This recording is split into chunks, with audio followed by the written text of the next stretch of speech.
What's up, y'all? My name is Kason. I am a SoCal native and I am known as CupAhNoodle in the gaming scene. I'm a full-time content creator, Twitch ambassador and host. I'm a member of the safety committee and as of most recent, 1/4 of the GG's podcast. But it wasn't until I streamed a horror game for the first time that I slowly begin to find my niche as a content creator. Growing up, I was always a big fan of the horror genre itself, zombies being my favorite. Resident Evil is to this day one of my favorite gaming franchises. I have always been a fan of horror games. My first real one was Resident Evil 2. I was terrified to play it by myself, so shout out to my brother for hanging out with me when I finally beat it on my own. I streamed my first horror game.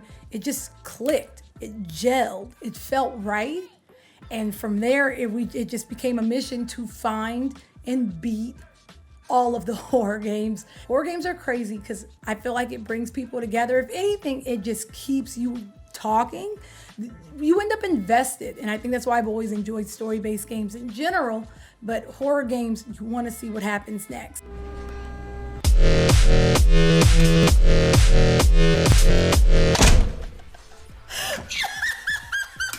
Or you're afraid to look, but you gotta watch because you don't want to miss anything. And a lot of them are puzzle games, which means, you know. So wait, whoa. What the hell? We get to work it out together. I'm equally freaking out. So it's one of those things where, what are we doing? Where are we going? You're not gonna put this blame on me. If it goes south, I'm not the only one going down. I'm bringing everybody with me. But that's what makes it special, us beating these games together.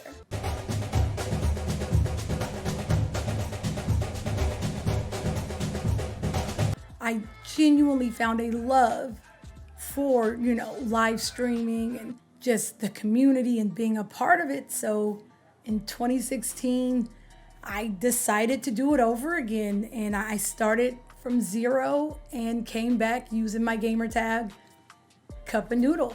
When I first started streaming, I had a full-time job. I was working 40 plus hours a week, but no matter what, I still made it a point to come home and stream 5 days a week, and I did that. Cupton has been Cupton since way before we even dubbed it Cupton. We were in it to win it, we truly got to know each other.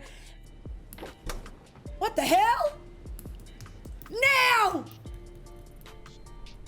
I feel like the early stages of streaming, no matter what, will forever be my favorite because it was special.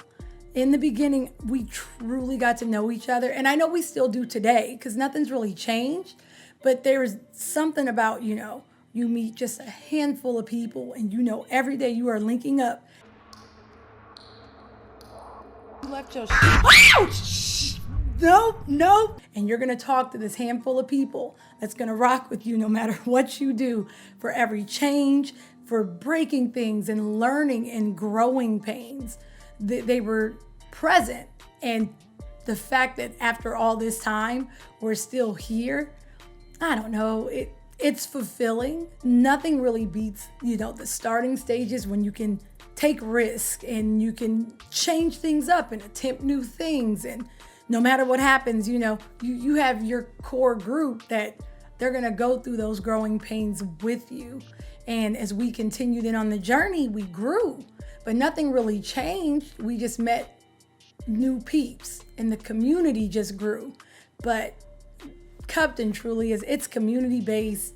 It is filled with some of the best people I'll probably ever meet. And even though I know I'm notorious for saying I hate it here, it truly is like one of my favorite places to be. Content creation really shows you who you are, how you move, what you believe in, your values. I feel like those are magnified. You truly get to see yourself.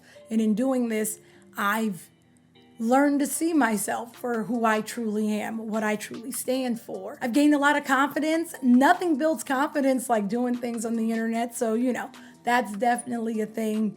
But I just know at the end of the day, I wouldn't have done any of that without Cupton, without my community to say. But after all that time and learning and building and You fall here, but you get back up here, and just learning who you are and growing in the hosting space. All I ever feel is grateful. Last year in 2020, I had the opportunity to teach the hosting and interview workshop for Black creators alongside OK Adrian with DJ Wheat, Anna Prosser, and Britt Wiseman. And that was insane. When I first began hosting back in 2017, I attended the same summit, but it was a different time when the only Black creator you saw hosting was OK Adrian. So to fast forward and be not only able to see change in the sense that there's a summit being made for Black creators, but to have the opportunity to host it, it will always be one of the most cherished things I've done. To see so many creators like myself have this opportunity. I am the first Black woman to host a Twitch event, let alone host the event, the main event, which is, TwitchCon 2018. And then from there to fast forward and host GlitchCon 2020, and to see my peers and creators that look like me in the hosting scene is probably one of the best achievements I've had in my hosting journey. And it's just an honor to have been thought of, an honor to even be there. When in doubt, you can say Case and CupAhNoodle. She did her.